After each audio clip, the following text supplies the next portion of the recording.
பார் score வந்து 70 இருக்குது அப்படிங்கும்போது வந்து நான் டெலகிராம் சேனலே அப்லோட் பண்ணிடுறேன். ஓகேங்களா? ஸோ டாபிக்கு வந்து எங்கெங்கே இருக்குது அப்படின்றதையும் நான் வேர் டு ஸ்டடி தமிழ் வளம்ல எழுத்தும் சொல்லு மட்டும் வந்து டிஎன்பிஎஸ்சி பொதுத்தமிழ் மாதிரி வினாத்தல்னு சொல்லிட்டு ஒரு 15 கொஸ்டின்ஸ் இருக்குது. அந்த 15 நாளைக்கு நீங்கள் 100 மணி நேரம் இருக்கு பண்ணி எவ்வளோ தூரம் நீங்கள் ப்ராக்டிஸ் கண்டிப்பாக கட் ஆஃப் வந்து 150க்கு மேலே தான் இருக்கிறதுக்கான சான்சஸ். கான்செப்ட் புரிஞ்சுக்கிட்டு ப்ராக்டிஸ் எவ்வளோ தூரம். Hello government officers, welcome to Virutcham TNPSC. இந்த வீடியோ இதை பற்றி பார்க்கலாம் அப்படின்னா தமிழில் எப்படி வந்து நம்ம அதிகமான ஸ்கோர்ஸ் வந்து எடுக்கலாம் அப்படின்றதையும் +3 டேஸில் தமிழை வந்து ஒரு 35 டேஸில் கம்ப்ளீட் பண்ணி ரிமைனிங் 15 டேஸில் வந்து எப்படி வந்து ரிவிஷன் பண்ணலாம் அப்படின்றது இந்த வீடியோவில் வந்து ஃபுல்லாக சொல்லியிருக்கேன். வாங்க வீடியோக்குள்ளே போகலாம். ஸோ ஃபஸ்ட்டு இதுக்கு முன்னாடி நடந்த குரூப் 2 குரூப் 4 எக்ஸாம்ஸ் எல்லாம் எப்படி இருந்துச்சு அப்படின்னா லாங்குவேஜில் 100 கொஸ்டின் கேட்குறாங்க அப்படின்னா அந்த 100 கொஸ்டினில் உங்களுக்கு ஒரு 90 கொஸ்டின் என்ன அப்படின்னா ஸ்கூல் புக் சோர்சஸ்லேருந்து தான் வரும். ரிமைனிங் இருக்க 10 கொஸ்டின் தான் உங்களுக்கு அவுட் சோர்சஸ்லேருந்து வரும். அப்படியே வந்திருந்தாலுமே உங்களால் லாஜிக்காக திங்க் பண்ணி ஒரு 5 கொஸ்டின் அப்படின்றது போட முடியும். ரிமைனிங் இருக்கக்கூடிய 5 கொஸ்டின் மட்டும் தான் கொஞ்சம் கஷ்டமாக இருக்கும். பட் கடைசியாக நடந்த அந்த குரூப் 4ல் வந்து பார்த்திங்க அப்படின்னா கரெக்டாக ஒரு 48 to 50 கொஸ்டின் மட்டும்தான் உங்களுக்கு ஸ்கூல் புக்லேருந்து வந்திருக்கு. ரிமைனிங் ஒரு 20 to 25 கொஸ்டின் உங்களுக்கு லாஜிக்காக நீங்கள் வந்து ஆல்ரெடி படித்த கான்செப்ட் வச்சு போடுற மாதிரி இருந்தது. ரிமைனிங் இருக்கக்கூடிய வந்து 25 கொஸ்டின்ஸ் அப்படின்றது வந்து கடைசியாக அந்த 20 to 25 கொஸ்டின் அப்படின்றது ரொம்ப ரொம்ப கஷ்டமாக இருந்துச்சு. அவுட் சோர்சஸ்லேருந்து என்ன போடுறதுனே தெரியாத மாதிரி இருந்தது. ஓகேங்களா? ஸோ இது வந்து குரூப் 4க்கே உங்களுக்கு எஸ்எஸ்எல்சி ஸ்டாண்டர்டு கொடுத்தே இவ்வளோ கஷ்டமாக கேட்குறாங்க அப்படிங்கும்போது கண்டிப்பாக குரூப் 2லையும் வந்து உங்களுக்கு கொஷின் வந்து கஷ்டமாக தான் இருக்கும். உங்களோட எய்ம் வந்து என்ன அப்படின்னா தமிழில் வந்து கண்டிப்பாக என்ன அப்படின்னா 85 கொஷின்ஸ் அப்படின்றது நீங்கள் போட்டே ஆகணும். எப்படி இந்த 85 கொஷின்ஸ் வந்து போட முடியும் அப்படின்னா இப்போ அந்த 50 கொஷின் உங்களுக்கு என்ன அப்படின்னா ஸ்கூல் புக்லேருந்து தான் வருது. நீங்கள் ஆல்ரெடி படித்த கான்செப்ட் வந்து நீங்கள் தரவாக இருந்தீங்க அப்படின்னா கண்டிப்பாக உங்களால் வந்து என்ன அப்படின்னா 20 கொஷின் அந்த லாஜிக்காக திங்க் பண்ணுற 20 to 25 கொஷின் அப்படின்றது உங்களால் கண்டிப்பாக போட முடியும். ஓகேங்களா? நீங்கள் இந்த 50 தெளிவாக இருந்தீங்க, இந்த 50 கொஷின் போடுறதுக்கு நீங்கள் தெளிவாக இருந்தீங்க அப்படின்னா அந்த கான்செப்ட் எல்லாம் உங்களுக்கு தெளிவாக இருக்குது அப்படிங்கிற பட்சத்தில் உங்களால் கண்டிப்பாக அந்த 20 கொஷின் அப்படின்றது அப்ரோச் பண்ண முடியும்.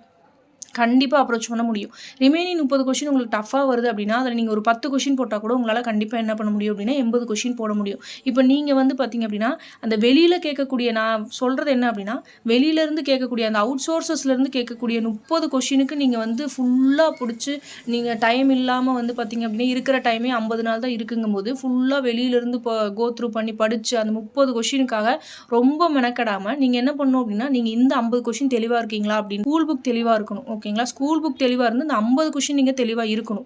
ஓகேங்களா? அதுக்கப்புறம் தான் நீங்கள் அந்த கடைசியாக வரக்கூடிய வெளியிலேருந்து போகக்கூடிய 30 கொஷின் அப்படின்றதுக்கே நீங்கள் போகணும். ஓகேங்களா? ஸோ ஃபஸ்ட்டு நீங்கள் இதிலேயே தெளிவாக இல்லாமல் இந்த கடைசியாக இந்த அவுட் சோர்சஸில் கேட்கக்கூடிய 30 கொஷினுக்கு நீங்கள் அலைஞ்சிட்டு இருந்தீங்கன்னா போடுற கொஷினில் நீங்கள் தப்பு பண்ணக்கூடாது. ஸோ எல்லாரும் வந்து 70 கொஷின் போடுறாங்க அப்படின்னா ஆவரேஜாக போடுறாங்க அப்படின்னா அந்த பார் ஸ்கோர் வந்து 70 இருக்குது அப்படிங்கும்போது அந்த 70 கொஷின் அப்படின்றது நீங்கள் போட்டுறணும். அதுக்கு நீங்கள் தெளிவாக இருக்கணும். ஓகேங்களா? ஸோ அதுக்காக சொல்கிறேன் ஃபஸ்ட்டு இதில் ஃபோக்கஸ் பண்ணி முடிச்சுட்டு அதுக்கப்புறம் வந்து அவுட் சோர்சஸ் அப்படின்றது போங்க. ஓகேங்களா? நான் சொன்ன மாதிரி குரூப் 4க்கு வந்து பார்த்திங்க அப்படின்னா கடைசியாக குரூப் 4க்கு வந்து எப்படி கேட்டிருந்தாங்க அப்படின்னா ஸ்கூல் புக்லேருந்து கரெக்டாக ஒரு 45 to 50 கொஷின் அப்படின்றது ஸ்கூல் புக்லேருந்து வந்திருந்தது. 20 to 25 கொஷின் நீங்கள் இதை பேஸ் பண்ணி இது போடுற மாதிரி இருந்தது. ரிமைனிங் இருக்கக்கூடிய 25 கொஷின் ஃபுல்லாகவே அவுட் சோர்சஸாக இருந்தது. ஓகேங்களா? ஸோ அதே மாதிரி தான் இதில் கேட்பாங்க அப்படின்றது வந்து கிடையாது. பட் மேபி 4 வந்து ஒரு மாடலாக எடுத்துகிட்டு மேபி இப்படியும் கேட்பாங்க. ஸோ அதுக்கும் நம்ம தயாராக இருக்கணும். எப்படி கேட்டாலும் தயாராக இருக்கணும் அப்படின்றது அதுக்கு ஏற்ற மாதிரி வந்து ப்ரிப்பேர் பண்ணணும். ஓகேங்களா? ஸோ ஃபஸ்ட்டு நீங்கள் வந்து ஃபஸ்ட்டு லெவல் என்ன அப்படின்னா இந்த தமிழில் பொறுத்த வரைக்கும் அந்த லாங்குவேஜை பொறுத்த வரைக்கும் ஃபஸ்ட்டு லெவல் வந்து 6th-லேருந்து 12th வரைக்கும் இருக்கக்கூடிய புக்ஸை வந்து கம்ப்ளீட் பண்ணிட்டீங்களா அப்படின்றது தான். இதில் வந்து நான் வந்து பார்த்தீங்க அப்படின்னா சிலபஸில் இருக்கிறது மட்டும்தான் சொல்கிறேன். சிலபஸை தாண்டி நீங்கள் எதுவுமே படிக்க தேவையில்லை. சிலபஸை தாண்டி ஒரு வார்த்தை கூட நீங்கள் படிக்க தேவையில்லை. ஓகேங்களா? சிலபஸில் என்ன கொடுத்துருக்கான், தமிழ் சிலபஸில் என்ன கொடுத்துருக்கான், எழுத்து அப்படின்னா அந்த எழுத்துக்கு கீழே என்னென்ன சப் டாபிக்ஸ் இருக்குது, அந்த சப் டாபிக்ஸ் இந்த ஸ்கூல் புக்கில் எங்கெங்கே இருக்குது அதை மட்டும் நீங்கள் படித்தா போதும். உட்காந்து எல்லாத்தையும் வந்து படிக்கணும் அவசியம் கிடையாது. ஃபஸ்ட்டு நீங்கள் ப்ரியாரிட்டி கொடுத்து படிக்க வேண்டியது ஃபஸ்ட் நான் சொன்ன மாதிரி அந்த 50 கொஷினுக்கு நீங்கள் வந்து தெளிவாக இருக்கணும். அது தெளிவாக இருந்தீங்க அப்படின்னா போதுமானதாக இருக்கும். ஸோ அதுக்கு வந்து அந்த 50 கொஷின் தெளிவாக இருக்கிறதுக்கு 6th-லேருந்து 12th வரைக்கும் இருக்கக்கூடிய பின்னாடி இருக்கக்கூடிய அந்த இலக்கணம் இருக்கும் இல்லையா? ஸோ அந்த இது வந்து new and old book first cover பண்ணுங்கள். அதுக்கப்புறம் ஓல்டு எடிஷன் வந்து பார்த்திங்க அப்படின்னா 2003 எடிஷன். ஓகேங்களா? அந்த எடிஷனும் வந்து கவர் பண்ணிக்கோங்க. அட்வான்ஸ் தமிழ் இருக்கக்கூடிய அந்த சிலபஸில் கவர் ஆகிற டாபிக்ஸ் மட்டும் நீங்கள் பார்த்துக்கிட்டீங்க அப்படின்னா போதும். அண்ட் நான் சொன்ன மாதிரி இதிலே வந்து பார்த்திங்க அப்படின்னா வேர் டு ஸ்டடி வந்து நான் கொடுத்துருக்கேன், அட்டாச் பண்ணியிருக்கேன். இந்த PDF வந்து நான் டெலகிராம் சேனலே அப்லோட் பண்ணிடுறேன். ஓகேங்களா? ஸோ எந்தெந்த இது எங்கெங்கே படிக்கணும் அப்படின்றது, எந்தெந்த இதுக்கு பின்னாடி இருக்குது அப்படின்றது. ஸோ ஒரு இலக்கண டாபிக் இருக்குது, சப் டாபிக் இருக்குது அப்படின்னா அந்த சப் டாபிக்கு வந்து எங்கெங்கே இருக்குது அப்படின்றதையும் நான் வேர் டு ஸ்டடி கொடுத்துருக்கேன். ஸோ இந்த PDF வந்து நான் டெலகிராம் சேனலில் அப்லோட் பண்ணிடுறேன். வேணுங்கிறவங்க யூஸ் பண்ணி பார்த்துக்கோங்க. ஓகேங்களா? ஸோ ஃபஸ்ட்டு நீங்கள் முடிக்க வேண்டியது ஸ்கூல் புக்ஸ் வந்து முடிக்கணும். இன்கேஸ் நீங்கள் ஸ்கூல் புக் வந்து நீங்கள் இப்போதைக்கு வந்து வாங்குறதுக்கு கஷ்டமாக இருக்குது அப்படிங்கிற பட்சத்தில் எனி அகாடமி மெட்டீரியல் வந்து உங்களுக்கு கிளப் பண்ணி கொடுத்துருப்பாங்க இல்லையா? SCRTன்னு சொல்லிட்டு உங்களுக்கு கிளப் பண்ணி கொடுத்துருப்பாங்க. நான் இந்த அகாடமி தான் படிக்கணும்னு சொல்லலை. எல்லா அகாடமியுமே உங்களுக்கு வந்து பார்த்திங்க அப்படின்னா ஸ்கூல் புக்கில் இருக்கிறது எல்லாத்தையுமே கிளப் பண்ணி கொடுத்துருப்பாங்க. ஸோ அந்த மாதிரி ஏதோ ஒரு அகாடமி மெட்டீரியல் எடுத்துக்கோங்க. பட் ஸ்கூல் புக் இருக்கிறது வந்து நல்லது. இப்போதைக்கு நீங்கள் வந்து கலெக்ட் பண்ண முடியல அப்படிங்கிற பட்சத்தில் அகாடமி புக் படிங்க. ஏன்னா என்கிட்ட ஸ்கூல் புக் இருக்குது அப்படிங்கும்போது நீங்கள் வந்து இந்த 2003 எடிஷனும் இப்போ இதுக்கு முன்னாடி இருந்த எடிஷன் ஓகேங்களா, அதாவது இப்போ கொண்டு வந்திருக்க 2019 எடிஷன் இருக்குல்ல, அதுக்கு முன்னாடி இருந்த எடிஷன் அண்ட் 2003 எடிஷனில் இருக்கக்கூடிய இலக்கணம்ஸ் எல்லாத்தையுமே படிச்சுக்கோங்க ஓகேங்களா. ஸோ இதுதான் ஃபஸ்ட்டு ஓகேங்களா. ஃபஸ்ட்டு லெவல் வந்து இதுதான், ஸ்கூல் புக்கை முடிக்கணும்.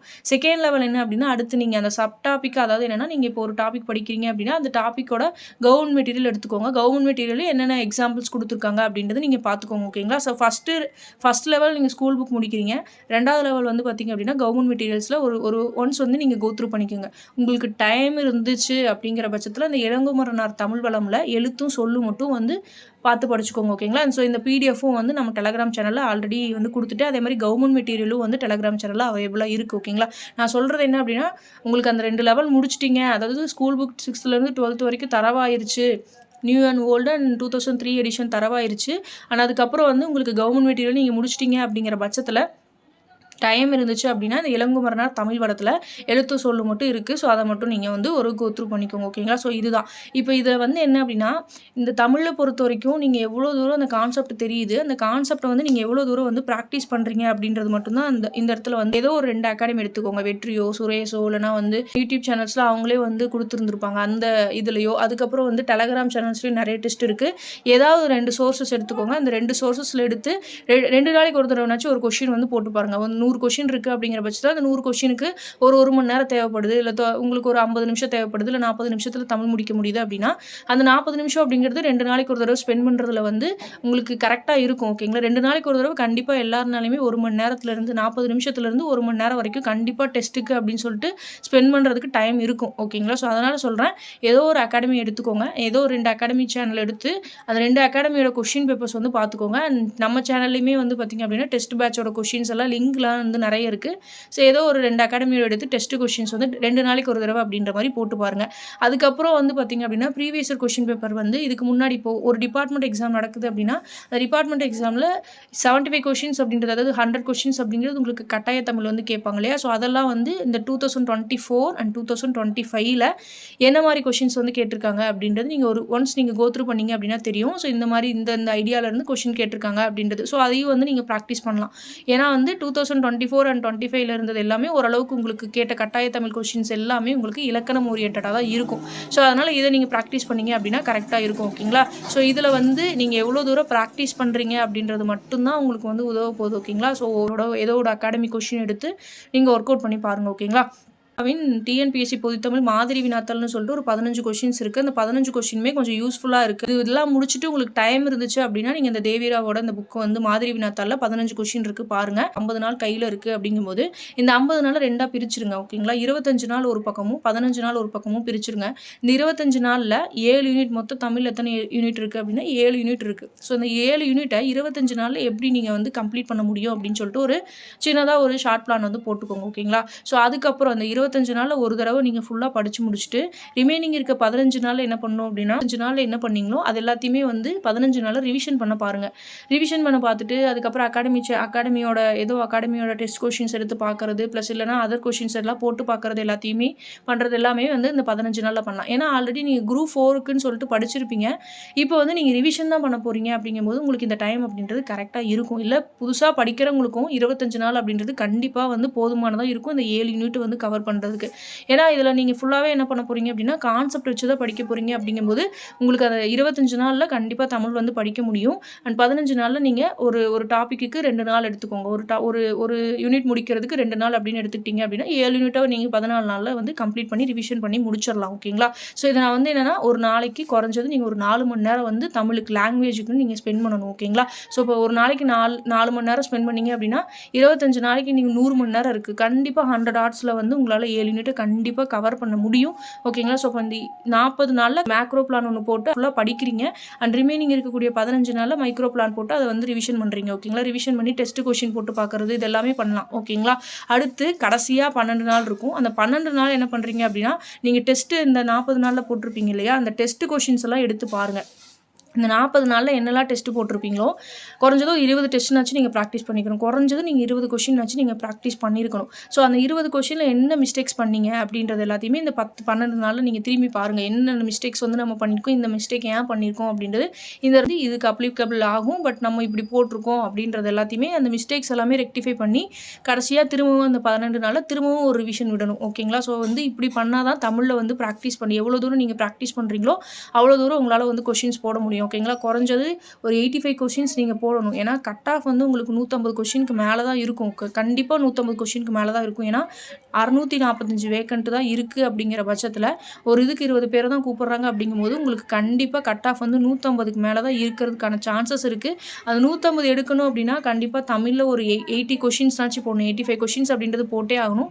அண்ட் மேக்ஸில் 20 கொஷின்ஸ் வந்து நீங்கள் போட்டாகணும். ஸோ இதை நீங்கள் போட்டிங்க அப்படின்னா 105 கொஷின் தான் வரும். ரிமைனிங் இருக்கக்கூடிய 45 கொஷின் அப்படின்றது அந்த 75 கொஷின்ஸ்லேருந்து போடணும். ஓகேங்களா? ஸோ இப்படி நீங்கள் போட்டால் மட்டும்தான் உங்களுக்கு வந்து அந்த கட் ஆஃப்ன்றது கொஞ்சமாச்சும் உங்களால் வந்து ரீச் பண்ண முடியும். ஸோ அந்த தமிழில் கம்மியாகிற ஒவ்வொரு கொஷினுமே உங்களுக்கு வந்து அந்த கட் ஆஃபில் இருந்து கம்மியாகிட்டே போகிறதுக்கான இது இருக்கும். ஸோ அதனால் லாங்குவேஜுக்கு வந்து கான்செப்ட் புரிஞ்சுக்கிட்டு ப்ராக்டிஸ் எவ்வளோ தூரம் பண்ணுறீங்களோ அந்தளவுக்கு தான் உங்களால் ஸ்கோர் வந்து பண்ண முடியும். ஓகேங்களா? தான் வந்து தமிழை வந்து எப்படி ப்ரிப்பேர் பண்ணுறது, இந்த 50 நாளில் கொண்டு போகிறது அப்படின்றது. ஸோ இதுதான் உங்களுக்கு சிலபஸ் தெரியும், தமிழோட சிலபஸ் தெரியும். 85 கொஷின்ஸ் வந்து இலக்கணத்தில் இருந்தும் ரிமைனிங் இருக்கக்கூடிய 15 கொஷின்ஸ் இலக்கியம் உரைநடையிலேருந்து கேட்குறாங்க. மொத்தம் 7 யூனிட் இருக்குன்னு நான் சொல்லியிருந்தேன் இல்லையா? ஸோ இது எல்லாமே எங்கெங்கே இருக்குது அப்படின்றது நான் கொடுத்துருக்கேன். ஓகேங்களா? ஸோ இந்த சிலபஸ் இதுதான். வேர் டு ஸ்டடி நான் மொத்தமாக வந்து கொடுத்துட்டேன். நான் சொன்னது தான் ப்ரீவியஸ் இயர் கொஷின் பேப்பரும்.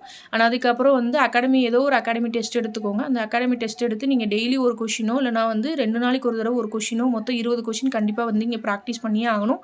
அண்ட் வேர் டு ஸ்டடி ஃபுல்லாகவே வந்து நான் என்ன அப்படின்னா டெலகிராம் சேனலில் வந்து கொடுத்துருக்கேன். ஓகேங்க? சிலபஸ் வச்சு போகட்டா இல்லைனா வந்து ஸ்கூல் புக் வச்சு போகட்டா அப்படின்னு சொல்லிட்டு நிறைய கொஷின் கேட்குறீங்க.